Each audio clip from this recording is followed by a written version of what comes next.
This is the Monroe Martin Podcast. So I had my heart broken for the first time. Oh shit! It's usually that drop.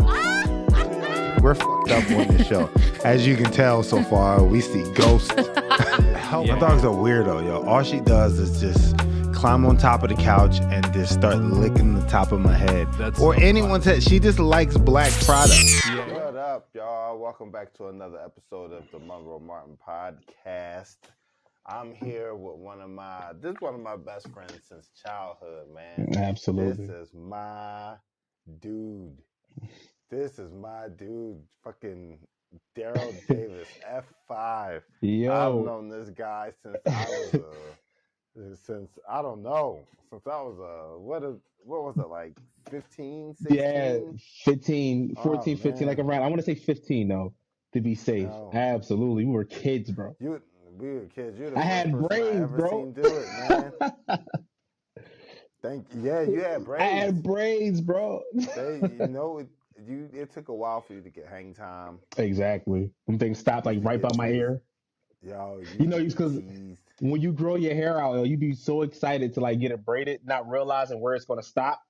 Mm-hmm. You just be like, oh, all right, cool. Yeah, no, braid it. Stop like right at your ear. And you think you're the coolest thing. The hell out of you, man. Absolutely. That thing. You were the homie that had an uber amount of confidence. Like, you didn't care. I didn't care. I don't care if my braids don't touch the back of my neck. It is what it is. Yo. I had the breezy braids. What you mean the breezy braids? Oh, yeah, because they ain't touch the back of my neck, so you still felt the wind. Yo, but you know what's crazy now? Now that's the style. Just getting braids that just stop right here is the style. Right. And I look at that now and just be like, damn, I used to get clowned for that. Yo, I'm a trendsetter. They won't admit it. Yo, thanks for letting me on the show, though. Yo, no problem, man. Absolutely. This is going to be fun. Thanks for fucking doing it. For those that don't know, man, everybody always wants to, like, I said everybody. Yo, I'm lying. Everybody always wants to know. But that statement is like when people be like, yo, my teacher said I would never make it. And the teachers be like, I hate that. But who? What teacher? Like, what teacher said that to you? Telling kids they not going to make it. Exactly. It was like, I don't know a teacher that's going to be like, you know what? You keep going on this route, you're never going to make it. It's like, oh. Now, they say fucked up shit all the time. Teachers say fucked up things all the time.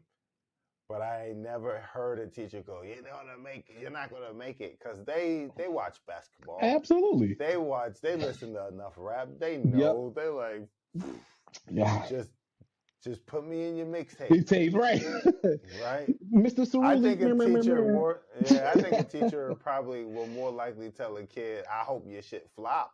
Exactly. And that's the thing. Right? And we went to Philadelphia school. Shit flop. Yeah. In Philadelphia, they didn't care. They didn't care if you was whatever. They never 12 years of school, and they never said to any of my friends, like, yo, you're never gonna make it. You're gonna fail. Yeah. That's stupid. I've never heard that. And I felt like all my teachers smoked weed. So I don't think they ever would have. I think most teachers are, the coolest ones. I felt like, and it's quite a few of them. I think they all blew. At the end of the day. I think all of them. I think all teachers smoke weed. Just because I did like the whole school thing with like AmeriCorps and all of that stuff. Right. And working behind the scenes, teachers get it in. Absolutely. It's a whole scene behind them doors. Right. It's a whole scene. Absolutely. I feel like when we were coming up, teachers were like hippies. I don't care. Like in the class, they were just grown up hippies. It's with responsibilities. Well, it depends. You went to a vocational school, so you had your mom invested in you. Your mom believed in you. So you didn't like your teachers may have been hippies, but the normal public school teachers weren't hippies. Those motherfuckers they were about that life. I went to Swenson, bro. I got picked out of a lottery. Invested. Nigga, this is Philly. I went everywhere but That's King. Better than what you say? The only place I didn't get accepted to was King, and that was my neighborhood school. dude. And that's what I'm saying. I'm saying that to me, vocational school is better than King and public school. Absolutely. So consider yourself lucky, nigga. That's But all absolutely, I I'm was saying. definitely like, King looked at my application, was like, nah, give this nigga a chance, and put it This to the nigga side. hasn't busted enough guns. You haven't jumped enough people. You haven't Exactly. You haven't fucking raided enough gas Gas stations. stations, exactly. Yeah. They were just like, nah, his Like, record's too clean for this. No. You help your mama carry groceries to the car. Facts, yo. You're not Facts. material. He was like, he's out here, but he's not out here. No. All right, not For enough. those, let me give you a proper introduction too, because I feel like I just started this thing and I didn't even really, I just went, my best friend. So people, usually I have on comedians, but today this man is just a funny ass dude.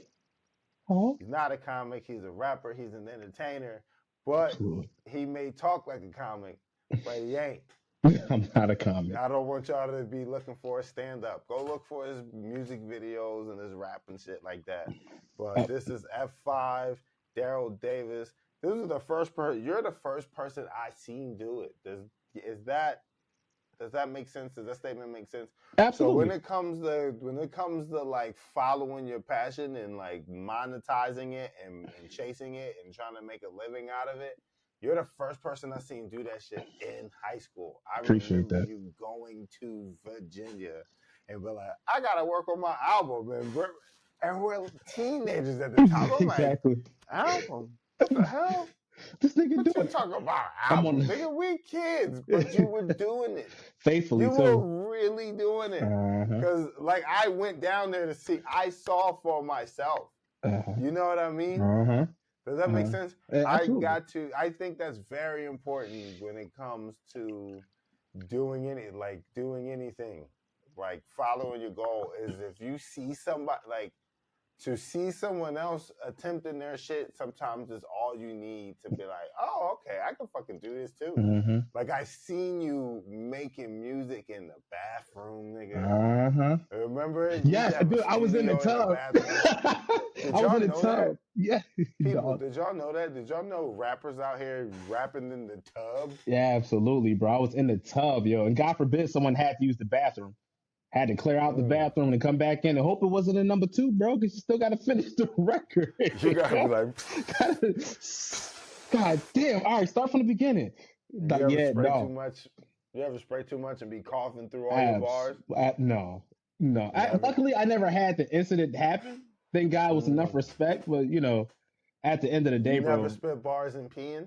No, you never did that? Knowing my nasty ass, I would have did that. I'd have been the nasty rapper. I'd have been a rapper. It's like I'm rapping from the toilet, right? Just fucking... Oh, you hear the background? Yeah. It's like a constant like flow. Absolutely. Yeah. Like, yo, what's that in the background? CPN. I'll be rapping wherever I'm from. Wherever I am, I would just have a mic there. I'd just be rapping. Absolutely. Bro, but see those... Pooping, cooking. Those beginnings humble me every time I walk into a like industry level studio. Like every time. I used to record in a bathroom, bro. And now I walk into like, you know, really put together studios. And I'll be honest with you, sometimes you just feel out of place. Like coming up as an artist show, like you have a home studio, right? You have a studio where you come home. Like that's your home. You call that. But then there's studios you just go to, right? You know, I'm always in other people's sessions or people invite me to their sessions and it just never feels home. It's fucked up to say, but I enjoyed this shit when I used to rap in a bathtub, bro. Yeah. Dead ass, dog. I used to. So why don't you do that? So why don't you got a spare bathroom? Just make that bathroom the booth. Nah, bro. If that's what you like doing, that's why I can't have a house. You got a house. I don't have a house. If I had a house, I'd be doing dumb shit. I would do whatever the fuck I want. I would have a studio in the bathroom because I'm like, sometimes I want to spit bars while I'm pissing and brushing my teeth. I would design it. I feel like your home should be designed around 2 things. All right. Should be designed around your passion, what you like doing, and then the shit you got to do, right? Like, okay, fair. Does that make sense? Makes sense. Yeah, it's fair. It's fair. It's fair. You gotta have a dining room. You gotta have the living room, the kitchen, your bedroom and shit. But around that, you can kind of streamline it to fit whatever lifestyle you want or you want to live. Like musicians who really love this shit, not music. You know what I'm talking about? Like niggas who like play piano. Like they got their shit next to their bed. Like Absolutely. They wake up and it's like right there. Absolutely. Like, you know what I mean? Before they brush their teeth, they over there getting it in. Absolutely. Dude, it's just I just love being the artist, bro. That's just where it's at. I guess at the end of the day, I just love being the artist. I love creating. Some days I hate the business side of it, but I love just the creating aspect of things, man. So it's a thing for me. And as I move into, as you know, moving into learning how to write film, I'm starting to enjoy that just as much. Like just as much, man. And I'm just excited for the future at this point. I'm excited. I don't want to get like robbed, like What do you mean robbed? Like, how they did Rocky. You know what I mean? I want to come out with a franchise where I don't get robbed. Yeah. You know what I mean? Yeah. You get excited when you write some dope shit. You're like, oh yeah, here, check this out. They're like, oh God, we're gonna fuck this dude over. All right, here you go. But read your contract. Yeah, read your contract. I still think that's still dope. That movie is still relevant to the point where that contract can fuck them. Absolutely. Does that make sense? No, I get cool? Isn't that cool? You know what I mean? Like sometimes I look at crimes and I'll be like, damn, that crime happened that long ago to the point where it still affects this person. That's cool. Absolutely. That's kind of, you know what I mean? Not even a crime, but so if you don't know what we're talking about, people, we're talking about the Rocky franchise and how Rocky doesn't have full ownership of it and how the studio can do whatever they want. Fucked up. Yeah, it's fucked up, but it's dope. I don't know. Maybe look, man, sometimes I'm more of a spectator. I like sitting back and just watching shit play out. Absolutely. Like, oh, that was entertaining. Even when shit happens to me, I still do that. I still be like, oh, that was kind of weird, but it'll make a good story. It'll make a good story. It's fucked up. That's how I look at things. But yo, man, what was life like for you growing up in Philly? Because I know what it was like for me growing up in Philly. But like we had two different childhoods until we met, I would say. Like absolutely. We both met at the age of, I want to say 15, like 14, 15. I'm going to say 15. 15. Yeah, 15, right. 16 years old. So we didn't really know, I don't know anything about you before that age. Right.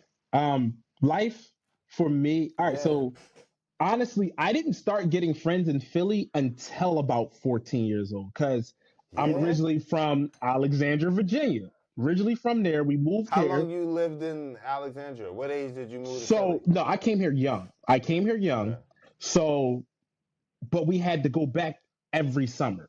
You see what I'm saying? Like, so besides who I'd known in school. When did you move here, though? So, I mean, I was young. Mike was like, what, 5, maybe? Nigga, I'm asking you. So I don't know. I want to say, when I say young, I moved here around 3, 4. You didn't make friends until 14, nigga. What were you doing? That's your fault. Half of the time growing up. Growing up, right? Let's talk about that. I was about to say fucking 7. So, but 8, you said 3? Yeah, like 3, 4. So my mom, like every summer, we had to go back to Virginia, though. So you got to remember. That's 2 months. But we was there. Got 10 months in Philly. When you think about it, that's why I said in the beginning. Besides school, I didn't really know nobody in my neighborhood like that. Because my mom didn't let you out. No, not all the time. My mother was very protective. Very protective. Yeah, I had the dad that eventually was like, "Let them boys go outside," and then I will never forget it, bro. I was like maybe 7 or 8 years old. I shit you not, yo. Now the numbers are making sense. So right, 7, so 7, so 7 outside. Right, so we go outside. I'll never forget it, bro. Like true story. And this is how I feel I was initiated to Philly, right? This is my initiation to Philly. I go outside and it's like slow motion to me, bro. I come off the steps and it's kids outside, and I walk up to the kids like, "Hi, I'm Darryl," and the boy just stole me. He just said, the shit out of me. Yeah. And now I'm laying on this grass. It's like, you know how in Philly like this. Oh, like he knocked you down. He just like, because it was caught off guard, but I'm alert. Yeah. So all I just these hands just hit me, bro. So I'm like, oh, what's happening? What's happening, right? So, I get up, whatever, and like, Mike is like helping me fight him off, or whatever. So I go in the house, my crying, my dad's like, "What's wrong, boy?" And I was like, "The kid outside punched me." He was like, "Not my son." And he walked me back outside, and now I'm in the middle of the street with this kid getting my ass whooped because I'd never been in a fight before, bro. Never been in a fight before. What your dad doing? Wait, so how was you, like, you was just throwing... You were just throwing what you could? Whatever. You were just swinging like this? Whatever my cousins used to play with me, like Shorty and all of them, just like, that's all I remember. Like, you just going off of memory. What was your dad doing when you watching? You getting your ass whooped? Completely just watching. Just imagine your dad. Just imagine your dad. Imagine your dad in the corner like this. Like, so he didn't cheer you on? He didn't yell out no moves? Not a word. Come my on, dad. Man. Yeah, if I see my kid fighting, I'm yelling, I move, uppercut. No. Right. Nope. Get him. Get that. None of that. All I remember is you just getting my ass whooped. And mind you, I didn't fall. I'm just like taking the hits, because I know they're coming. But my dad is just sitting there with the. You ever watch football? It's a coach named Ron Rivera for the Washington Commanders. Okay. And this is his whole face, win or lose. Yeah. My dad is in the back with just like this. And all I hear is my mom was like, "Stop letting him beat up my boy." You're like, "No, Mom." No, Mom, stop. Just stop. Yo, I'm sorry. Oh, dog. As I look back on it, yo, that's some funny shit. That's some funny shit. Them beat up my boy. Man. So hold on. How did that end? So after they broke up the little kid fight or whatever, my dad comes and grabbed me. He says, "The best part about it is you didn't run." I'm saying like I should have. I just stood there. Like, if a lion's coming to eat you, you're running. You know what I mean? Like, this guy's whooping. I should have ran. So, like, of course, after a couple of ass whoopings, you learn how to throw hands, right? Yeah. So I guess that was the fear. So my mom eventually kept shipping us back to Virginia. As soon as school ended, like, we'll drop our bags off, and they're throwing our bags in the car, and they're driving us to Virginia. Yeah, and that's where I would say I've truly learned how to fight. Like, my cousins heard the story. Of course, we know when your hood cousins hear it, they just like, "Y'all heard you got your ass whooped in the street." It's just like, it's going to be all summer. They fought you every day. Every fucking day. I lie to you. Every day. You. I know that feeling. They just slap you. Just doing nothing, and living your life, and they just slap you. Got that ass handed. Got to get up. So that's that. That's like how I was initiated, I would say, to Philly. But didn't. Now I think I would say, even though you weren't born in Philly and you didn't move here until young, you're still from Philly. I'm Philly. You're Philly raised, so absolutely. I tell people that at this point. Yeah. Tell people all the time, like, I'm from there, but I'm Philly raised. And the only reason why you may hear me say something that's more of a accent of the DMV is just because of the summers. That's it. Just you spend 3 months down there, you're going to adapt, and then you have your family. You're always there. So yeah, absolutely. But I'm Philly all day. I mean, you can even hear it in my music. You used to go back to Virginia. I used to go back to Virginia with you. With me, right? Absolutely. Yeah, VA used to be fun. That's when you got a chance to meet my hood family. But it wasn't that hood, dude. It was hood enough.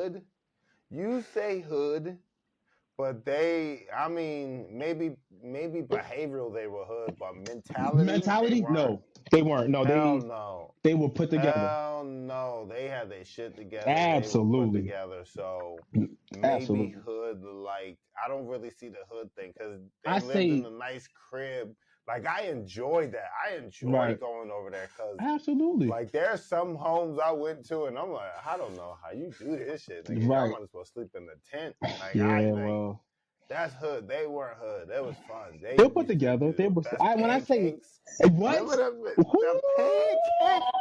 Dude, man, your family was the reason I had a good childhood. Absolutely. Appreciate. I'm gonna tell them that too. When they watch this, they gonna shit, like, them fucking pancakes. Yeah. Them goddamn pancakes. And them cookouts they would do, and all them dinners they would do, bro. Perfect. Yeah. RP to the ones that's no longer here. The Mom Michelle used to get it in that kitchen though. Michelle used to get it in. You know, I'm blessed to still have my Aunt Valette, but like, you know, it was different growing up, right? It was, man, just society in general was different growing up, man. I miss those days. Like, what you mean? I don't miss none of them days. I do. Well, compared to now, what you miss about the? I want to know. People always saying shit like, "I miss the good old days." Nigga, I love the future. This shit is cool. I mean, but all right, but we're saying it. Days. Go ahead, tell me what you miss, nigga. The safety, like it was laws back then of shit you couldn't do, like streetwise. We used to be out till 4 or 5 in the morning. Drawing in the streets. You can't do that anymore, bro. You can't because you shouldn't, Darryl. But either way you look at it, we successfully did it. We successfully did it. It was Darryl, so we were children. But it still happened. Been out in the Philadelphia streets. Facts. And whatever law exists is for a reason. Exactly. Truth, but still, it was safer. Dog, we would leave 923. You know how many crimes are probably happening? Oh my God, 923 was a cesspool. It was a 923 was a cesspool. What are you talking about? But we were there. You get a place where you can go.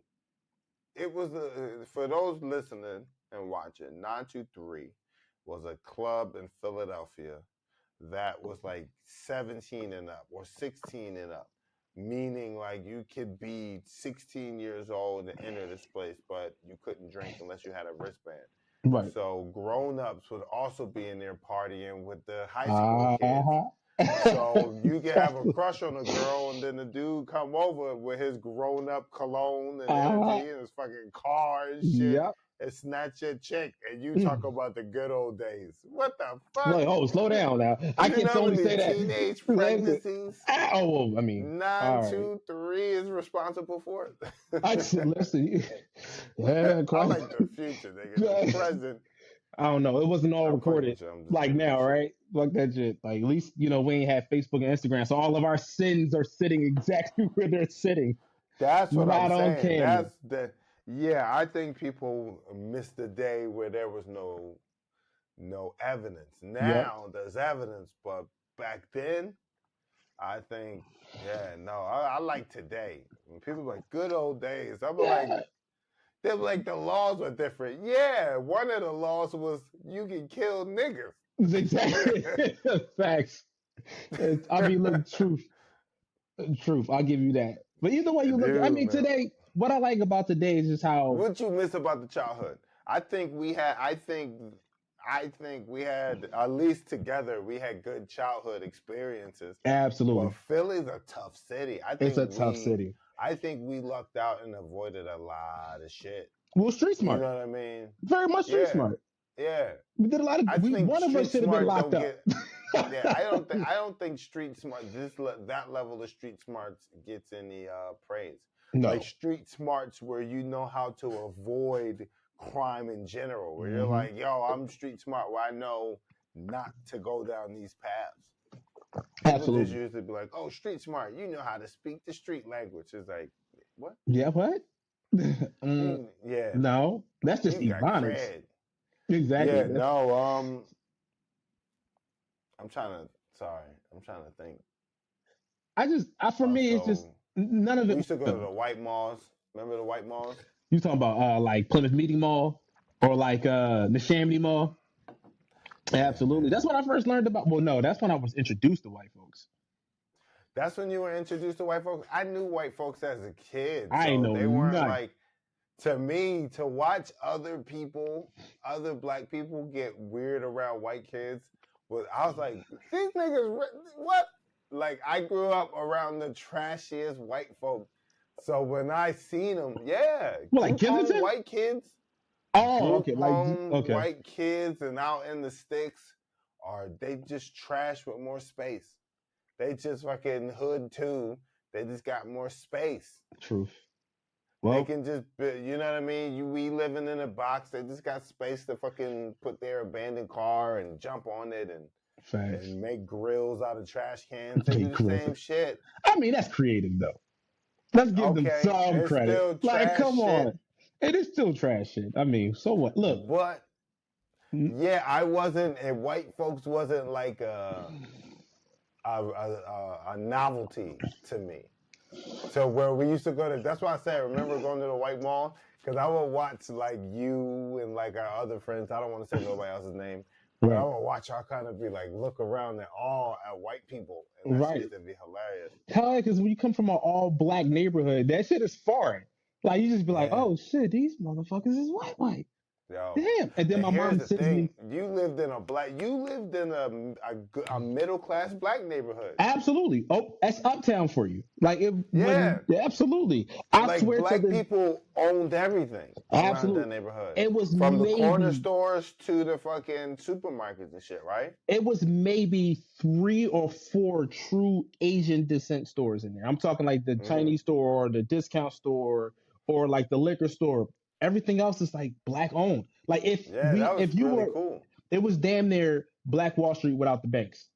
Yeah. Damn near. We was like right there. And we're still right there technically. Yeah. So absolutely. But so in my introduction, like when I got to high school in Swenson, because that's Red Line Road and the Boulevard. That's when I learned about white folks. You met whites in high school? That's a long time. That's a long time. I shit you not. Now, besides like my mom work buddies, I'm not around them. Like me being around white folks was like, it was changing to me because my first interaction with a white person at Swenson was a skinhead. So now we're already starting off on a bad foot because they had a lot of skinheads up there. How you know he was a skinhead? Was he bald or did he practice skinhead shit? Because every bald white person is skinhead. Exactly. But no, he was a skinhead. Some of them do MMA. All right? So in Swenson, there was like it's a lot of them out there. So the school was populated with skinheads. They had like their own group. I mean, so my interaction. Yeah, what were they called? Skinheads, fool. What do you mean? It was nothing. What is it? We're the they weren't tribes like Indians, nigga. They were just racist white folks. What were they called? Nigga,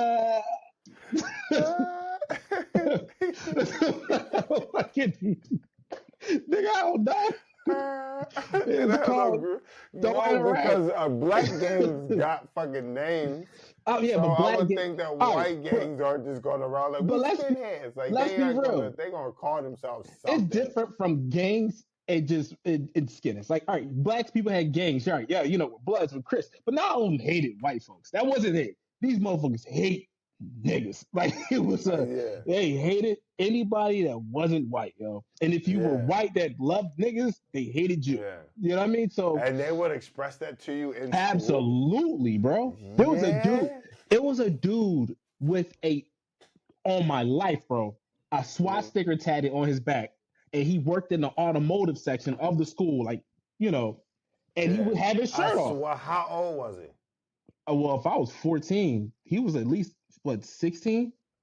16 with a swastika tag on his back, bro. Don't even know life yet, bro. But if you raised by white powered out, that's crazy. But his dad could have been. I'm fine with white power if you choose it at like 50. Like if you choose white power, if you like white power at like 40, I go whatever, it's fine because you lived a long enough life to be like, I've tried enough things, and white is for me. But he's fucking 15 and he don't know. He don't know shit about life. He don't know shit, but I mean, what was his home like? Was he? That's come on now. Come on now. He ain't gonna eat Dominican food. He ain't never gonna be able to eat Dominican food. I know. Here's the thing, though, because you can't be racist and also eating other people's cuisines. But you can't be racist and then order Chinese. You can't be racist and then like sushi, nigga. You gotta eat deer meat and baked beans. 24/7. But I guarantee you, no racist person thinks like that at all. Yo, I guarantee. Can you imagine how you racist and you over here eating soul food? Like, how, Sway? Like, how is that possible? No, your Mac better not be baked, nigga. Exactly. It better be Velveeta. It better be creamy. Exactly. The shit you feed the little kids. Yeah. Absolutely. It better be straight box. Had no breadcrumbs, no roux, nothing special. Yeah, that's fucking hilarious, yo. How you racist? Because if you're a skinhead, what skinhead? There's no like skinhead cuisine. I mean, right? Meaning like the whiteness that they worship, there is no food for it, right? Absolutely no. I mean, maybe we should ask. Maybe we should like make that a poll. Like, what is like a skinhead menu? Yeah, I would like to know skinhead. I would like to know. I just feel like it's just fish sticks. I feel like it's like raisins and potato salads. What happens if raisins? Sticks. What happens if raisins potato salad was a way that skinheads, like, or anyone who of racism, was trying to like fuck up a black Thanksgiving? What fucking raisins? Just throwing raisins in a potato salad. A waspy thing. Skinheads don't fuck with raisins. Too dark. Yeah. It's too dark. These nigger grapes. I get it. No, that's hilarious. Oh yeah, now I'm wondering, like, what is a skinhead's menu? Right, because you can't. If you pro whatever, you can't dip out. You can't be eating fucking ramen. Well, we know they definitely getting pork on their table. Their pork is absolutely. Like, but it's something they shot. It has to be something they shot. It has to be something, right? They gotta live by a law, just like Jews live by kosher. Where everything got to be kosher. If you a skinhead, everything got to be something. Everything got to go through this white power process, right? I guess. No, come on. If you Islamic, everything. If you Muslim, everything got to be halal. Halal, correct. Right? Correct. If you Jewish, things got to be kosher. Kosher, so if you a skinhead, shit got to be something. You don't want it touched by black hands.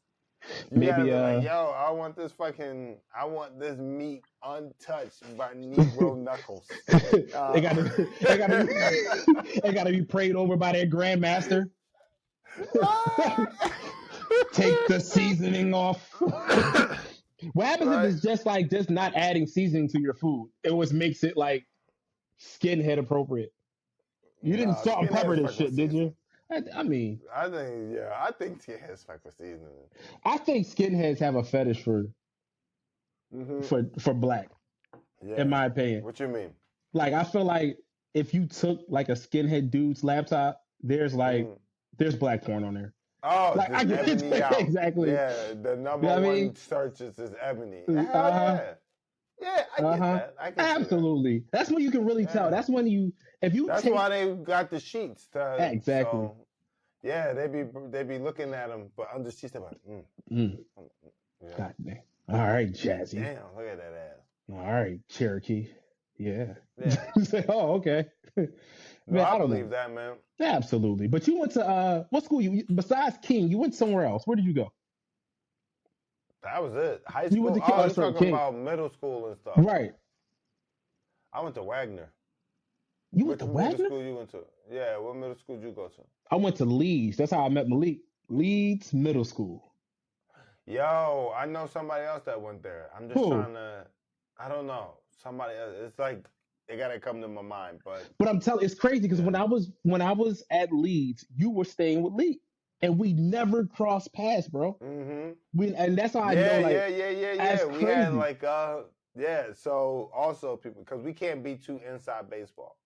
Okay, you get what I'm saying. So you naming people and they don't know who they are. Oh, my bad. So my bad. We have a friend. So when I was in foster care, I stayed with a mutual friend. But we didn't know they're a mutual friend. We have a friend that both of us knew, but we didn't know of each other. And I would stay at their grandmother's house, and they would hang out with you. Like, literally, I would be there and go do my own thing, and they would go do their own thing, and they would be hanging out with you. Right. I just met you later in life through a different plug. Right. So it was meant, in other words, right? It was meant to be, man. It was meant, man. It was meant to be. I'm happy for it. But it's crazy. It's just funny how life works, bro. It's just like work, man. But we were some wild ass kids, bro. I don't know. We was wild. You saying we wild? What did we do that was wild? I did everything. Some shit I'm not gonna vocalize on here, but there's some wild shit, bro. There's some wild shit. We stayed in parties, which first of all, remember them basement parties? We used to throw it. Yeah, we used to go to. We never threw a basement party. Yeah, we did. We threw a basement party. Those market mats, but we had our hands in it. Remember? Oh, see, I don't count that as mine. I just showed up and ate the snacks. I was just a fat nigga that ate the snacks. I mean, you definitely was a big nigga, but you know what I mean? It's all right. But big niggas is in style now, right? We've been in style, man. I'm still here. Nigga, look. I'm still here. I hate that, though. And that was one of the things. I was, like, super skinny, and I used to hate, because I you know, like, bigger girls. This was my thing. Like, you know, I like a girl with some weight on her. You know what I mean? I used to hate, like, when I would, like, crack on one, they would just be like, boy, I'll break you. I used to hate that so bad. No, that's because you saying bigger. Nah, you say big. Ain't nothing wrong with big. Ain't nothing wrong with big, but don't. It's 2023. They might feel some type about that. The only way to offend a big girl is not to call her big. Okay, so what is like the actual proper? That's the only way to offend her. If she a big girl and she's proud of it, and you going big girl, it's like, nah, say you was with a big woman. You like big women, and they would have broke you, nigga. You was a kid, and you was dealing with fucking. You was dealing with some big girls. Judge me if you want. So what? No one's judging you. It was great. They cuddle better. Yo, that shit was funny. Yo, but nah, nobody. That shit's funny. Nobody hated on you. Everybody gets made fun of for who they fuck. You know what I mean? That's true, yo. Everybody gets teased for who they fuck. That's true. That's just something. You just gotta deal with it. Deal with it, right? Deal with it, man. And it's something that you just can never bounce back. It's like, how bad you want it? You ain't willing to go through this fucking ridicule. Then you don't want it, motherfucker. Look, yo.